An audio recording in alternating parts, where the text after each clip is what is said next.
Alex, racontez-nous une journée, ok, un peu plus tranquille qu'hier.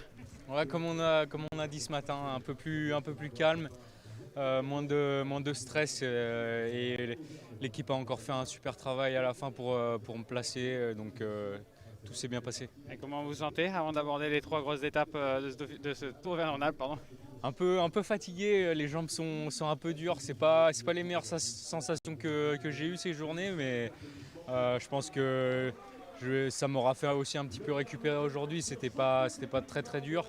Donc j'espère avoir des jambes de feu demain pour défendre ce maillot. À la maison, en plus. À la maison, en plus, on passe à Albertville et l'arrivée à Crévolant, je connais bien, donc je vais tout donner. Il y a quoi? Il y aura toute la famille qui sera là ou pas? Je suis pas sûr parce qu'il y en a encore qui travaillent le vendredi, donc je sais pas encore, mais c'est sûr qu'il y aura du monde pour me supporter au bord de la route.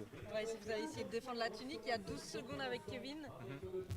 Ouais, c'est sûr, la dernière montée est pas très longue, donc c'est encore des efforts qui me plaisent. Ça va être moins de 20 minutes, donc il y a moyen, si j'ai des bonnes jambes, il y a moyen de le garder.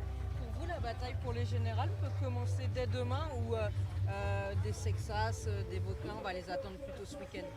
Ouais, je pense que demain, il n'y aura pas de gros écarts entre les favoris. Et comme je l'ai dit, la montée finale n'est pas super longue. Mais c'est sûr que ça va commencer le feu d'artifice du général demain. Ça va se faire encore en jaune, alors on vous voit. Bah j'espère, on verra. C'est déjà dans sa tête, cette dernière montée.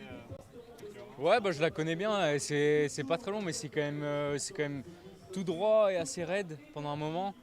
Donc va falloir souffrir le plus possible pendant 15-20 minutes et voir le résultat. Merci C'est Alex. beaucoup.